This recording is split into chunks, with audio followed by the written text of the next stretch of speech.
Agora passa na cabeça dele, olha, eu entreguei a minha riqueza em troca dessa base militar aqui, agora um baita país gente, os iranianos gostam de uma treta, histórico, né? Não, colocaram eles na treta. Eles dão um camelo para não entrar na treta, mas dá uma manada inteira para não sair. Então, os árabes ali da região, eles sabem que se meter com o Irã é problemático. E o Irã está atacando as bases militares, áreas de radares, por exemplo, estadunidenses instalados nesses países.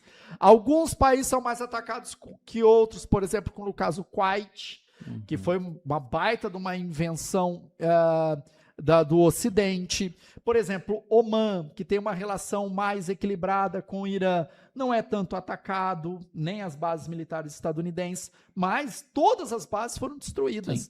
Sim. Tem ataques iranianos que, assim, a inteligência da Guarda Revolucionária Iraniana está apurando que os Estados Unidos, para proteger os seus soldados nesses territórios, tem colocado soldados em hotéis na região, escondendo soldados em hotéis. Tipo, não vão ficar na base, não. A gente vai alugar o hotel inteiro, você vai lá pro andar X, tem um quarto lá para vocês. E aí coloca os soldados em hotéis. Aí o movimento de inteligência da Guarda Revolucionária descobre isso e ataca o hotel. O hotel tem sido alvo. Por quê? Porque está cheio de soldados norte-americanos nesse cenário, né? Gente, os Estados Unidos, o que ele tem aí de cenário? Tentar resolver o problema que eles mesmo criaram. Porque isso está reverberando dentro dos Estados Unidos. Grande parte da população estadunidense está contra a guerra. Jean, é você que está falando? Não, o próprio Donald Trump está falando que quer resolver essa guerra. Mas ele quer resolver como? Saindo vencedor. Por quê? Vai ser uma baita humilhação para o Trump, né? Se ele sair perdedor em cima aí de um tratado de paz, de um cessar-fogo assinado com o Irã. Gente, se for assinado ou um tratado de paz ou um cessar-fogo, os iranianos vão sair vitoriosos. A gente sabe que o poderio estadunidense, o poderio de Israel é muito maior que do Irã. Se eles quiserem, numa guerra desleal, cometendo crimes de guerra, é óbvio que eles derrotariam o Irã. Mas, porém, entretanto, o Irã tem a resiliência do seu povo, que se enxerga como uma civilização que já caiu e levantou várias vezes. Eles sabem do viés geográfico e eles sabem que quanto mais eles resistirem, mais vai impactar a economia global e o Trump vai ser obrigado a assinar um tratado que seja vantajoso para os iranianos e eles declararem que eles venceram a guerra de fato. Lembrando que esse ano nós temos eleição em Israel e nos Estados Unidos. Então essa guerra, que deveria ser uma guerra para alavancar as políticas tanto ultranacionalistas do Netanyahu quanto as políticas trumpistas, ela, na verdade, está gerando o efeito oposto. Eles estão perdendo apoio político-militar em casa, internamente, porque foram caçar treta quando não precisavam caçar treta. É diferente da justificativa do Netanyahu de 2, 3 anos atrás, quando foram sequestrados israelenses pelo Hamas numa tentativa de colocar o governo israelense de joelhos. Ele está lutando para trazer os israelenses de volta, vivos ou mortos. Isso foi lá. Agora, o que ele está fazendo caçando uma guerra com o Irã?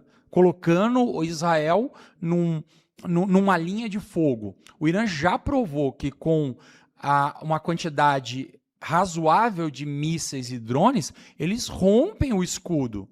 O escudo israelense não é inexpugnável. Ele tem limite. Há um limite do armamento israelense. Não dá para parar tudo. Alguma coisa passa. O quanto vai passar? Né? O quanto eles conseguem acertar os nervos dos israelenses na sua estrutura de país mesmo. Você trouxe um ponto aqui interessante, tá? Porque a gente aqui no Brasil acha que todo mundo em Israel é pró-Netanyahu. Não, gente.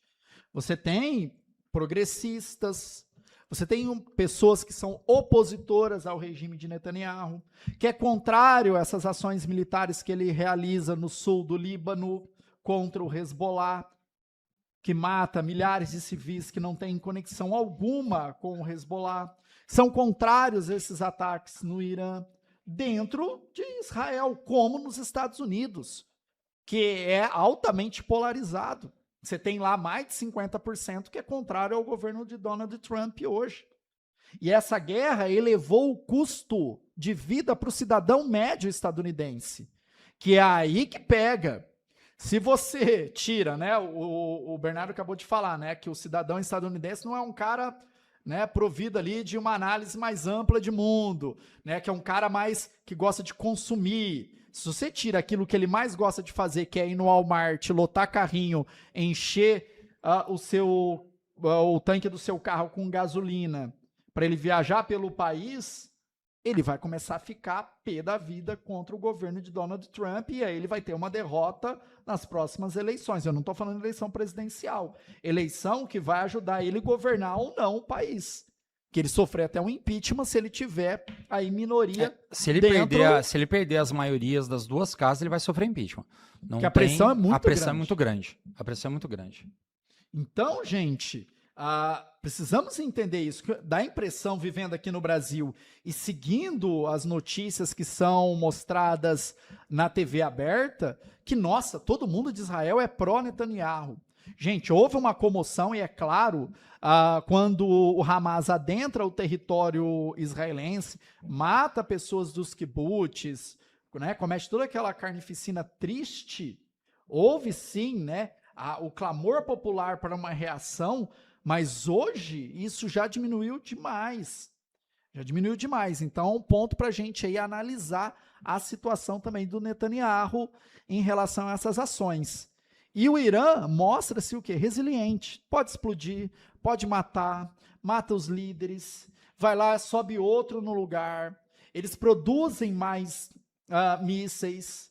Estranhamente, né, esses mísseis estão tendo uma capacidade de ataque muito mais poderosa da Guerra dos 12 Dias. Mais muitos precisa, mais distância. Teve uma base norte-americana atingida numa ilha a mais de 4.000 quilômetros do território iraniano. Isso significa que se eles dispararem, eles acertam Londres. Eles acertam a França. Os europeus tá quietinho, né? Os caras tá pianinho ali com o Irã. Porque se começar a botar a asinha para fora, talvez o estado mais inteligente tenha sido a Espanha, que se recusou a ceder bases e passagem para o governo norte-americano. Não, a Meloni, a italiana, foi contra o Trump, que é de extrema direita, como Donald Trump, né? Tá dentro daquela linha trumpista, foi contra. Falou que é uma guerra deles. Usou essa palavra, uma guerra deles, não é uma guerra da Europa, que já também tá no mar de lama na guerra contra a Ucrânia e Rússia. Sou mau caráter, mas não sou besta. E, gente, todo esse poderio bélico que o Irã mostra, essa resiliência militar, resiliência social, a gente tem um braço, possivelmente, ali da China. Isso é, entre aspas, é óbvio que o governo chinês não vai falar isso, mas de onde está vindo essa melhora nos equipamentos bélicos iranianos? Pode ser ali da fronteira com o Afeganistão, que é passagem livre, a gente sabe, né? Que é uma terra de ninguém, que você se conecta, o Afeganistão se conecta com a China, né? E a gente sabe que o Talibã, que hoje o governo do Afeganistão, é contrário ao governo dos Estados Unidos. Então, gente, olha o cenário que a gente tem, né? É difícil prever algo, né, Bernardo? Porque cada dia é um tweet diferente. Não, a hora que a gente soltar esse conteúdo amanhã, depois na internet, dar uma rebobinada no negócio, 3 dias depois mudou o cenário inteiro, né? Você vai tendo atualizações cotidianas. Não interessa se é no ao vivo. Daqui a pouco a gente abre a internet e aconteceu mais meia dúzia de fato que mudou um pouco da nossa análise. Mas esse ponto que você levantou do Talibã, eu faço uma proposta para você. No futuro, tenta fazer, talvez até com o pessoal da Geoatualidades, uma análise sobre os movimentos extremistas no Oriente Médio que foram criação do próprio Estados Unidos. Produção norte-americana, né? Organizações tabajara norte-americana, porque os caras praticamente financiaram todos os movimentos que hoje em dia eles lutam contra. Talibã, Al-Qaeda, Estado Islâmico, Al-Shabaab, a gente vai. São vários. Gente, cara, olha isso, olha o tanto de conteúdo, 1h30 da gente falando, esmiuçando a parte histórica, geográfica, para você entender de onde veio o ódio dos Estados Unidos e de Israel ao Irã. É entender mesmo as bases históricas que você vai falar, poxa, por isso que estão atacando, por isso que o Irã tem esse comportamento de resiliência. E é isso que a gente se propôs nesse podcast aqui do Gabarita Gel. E vocês sabem que o Gabarita Gel é uma plataforma para Enem, vestibulares, completa com todas as matérias. Eu, Geografia, sou professor de Geopolítica, Geografia e Atualidades, e o Bernardo da parte de História do Brasil e História Geral. Então isso que vocês viram aqui, a gente encontra na plataforma do Gabarita Gel, focado para vestibulares. E se você quer ser aluno, utilize o cupom Gabarita 2026. Entra lá, gabaritagel.com.br, escolhe o seu plano, Gabarita 2026 e vem estudar com a gente, garantir a sua vaga na universidade, cara. É a maior plataforma focada nos vestibulares de São Paulo, desse Brasil, zil. Bernardo, quais são as suas considerações finais de tudo isso, cara? Olha, primeiro, reforçar o convite, né? Vem fazer a revolução do conhecimento aqui com a gente no Gabarita. Segundo, acho que é um assunto muito importante o que a gente debateu aqui hoje. Se você aprofundar, você vai ter excelentes conteúdos para você estudar, analisar e responder suas provas, seus vestibulares. E também para não passar vergonha na conversa na internet, no boteco aí da vida, tá? Muito obrigado pela audiência de vocês até agora. Tô vendo as perguntas no chat, mas depois a gente responde com mais calma, com mais dedicação. Isso. Muito obrigado a todos. No Instagram também. É, claro. Manda pra gente. Vai seguindo a gente. Gente, cara, que legal a presença de vocês. Ó, bastante gente acompanhou aí o nosso podcast. Se você quer mais podcast, cara, coloque aí também nos comentários. A Jean fala disso, fala daquilo, aprofunda disso. Próximo tema. Isso, pra gente aprofundar, porque a ideia é essa, né? A gente tem um monte de podcast na internet, mas a galera vai pro lado da polêmica vazia, ou não se aprofunda no tema. Gente, aqui nós aprofundamos as análises. Desce o dedão no like, compartilhe esse podcast pro máximo de pessoas possível. Vamos bater 1 milhão de views nesse podcast e eu preciso do seu apoio.